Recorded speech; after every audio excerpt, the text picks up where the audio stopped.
Ms. Sandlin. Thank you, Mr. Speaker. I rise today in strong support of H.R. 1211, the Women Veterans Health Care Improvement Act, as amended, which the Veterans Affairs Health Subcommittee passed on June 4th and the full committee approved on June 10th.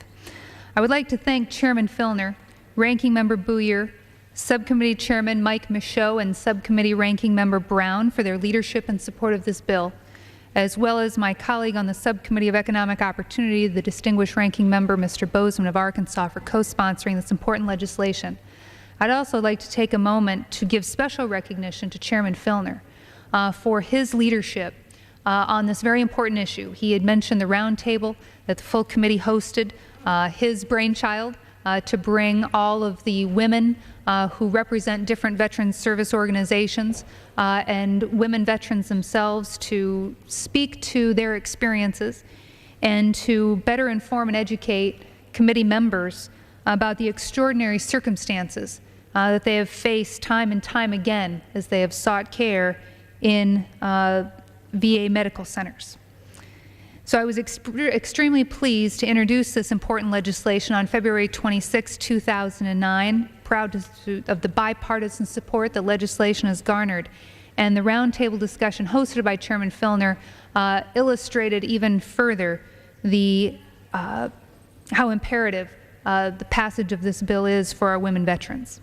Before I discuss the bill in greater detail and the needs of women veterans, I would also like to take this opportunity to thank the disabled American veterans for their continued leadership in the effort to address the needs of female veterans and their support for this important legislation. I also want to thank Kathy Woblemo and the rest of her team for the great work that they have done on the Health Subcommittee. Kathy and her staff did excellent work in assisting with this legislation and shepherding it through the legislative process. Today, women make up approximately 8% of veterans in the United States, and that percentage will continue to rise as more and more women answer the call to duty to serve their country. With an increasing number of women seeking access to care for a diverse range of medical conditions, the challenge of providing adequate health care services for women veterans is one that the VA must meet. Unfortunately, services at VA facilities often fall short of properly providing for the health care needs of women. There is too much fragmentation of care and not enough clinicians with the correct training and experience. Child care considerations aren't being met adequately for male or female veterans, and currently the VA does not cover care for the newborn child of an eligible veteran.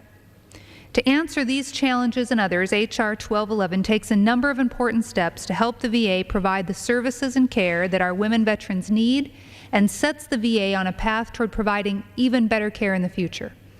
H.R. 1211 authorizes the VA to conduct two important studies. First, the VA will examine barriers to health care that women veterans experience within the VA system.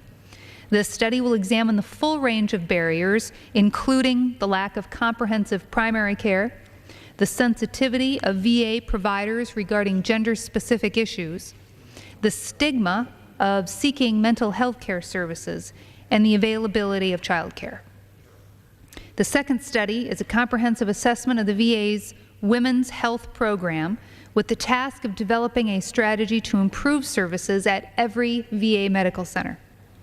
The bill also works to enhance the VA's sexual trauma and post-traumatic stress disorder programs for women by requiring the Secretary of the VA to ensure that all mental health professionals have been properly and consistently trained to help women veterans. Female veterans who've suffered such attacks have already suffered enough. They need to know before they begin treatment that every VA mental health professional is prepared to help them and understands the best methods and practices and can make them feel secure in seeking treatment. Child care concerns also have emerged as a crucial issue for women veterans seeking care. Sometimes veterans without access to appropriate child care are forced to forego important health care appointments.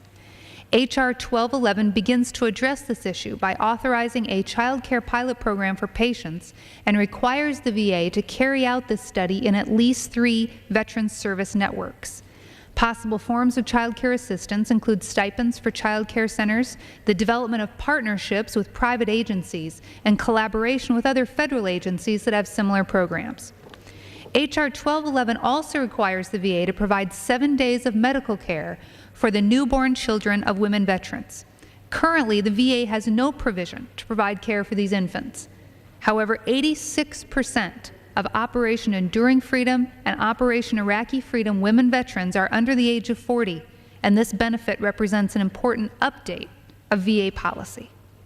Finally, the bill requires the VA to add recently separated women and minority veterans to serve on key advisory committees such as the Advisory Committee on Women Veterans.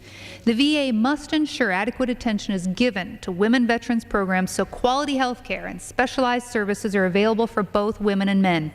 I believe my bill will help the VA better meet these specialized needs and develop new systems to better provide for the health care of women veterans, especially those who were sexually assaulted, suffer from PTSD, or who need child care services. Congress must honor our nation's commitment to all of our veterans, and this legislation furthers that aim.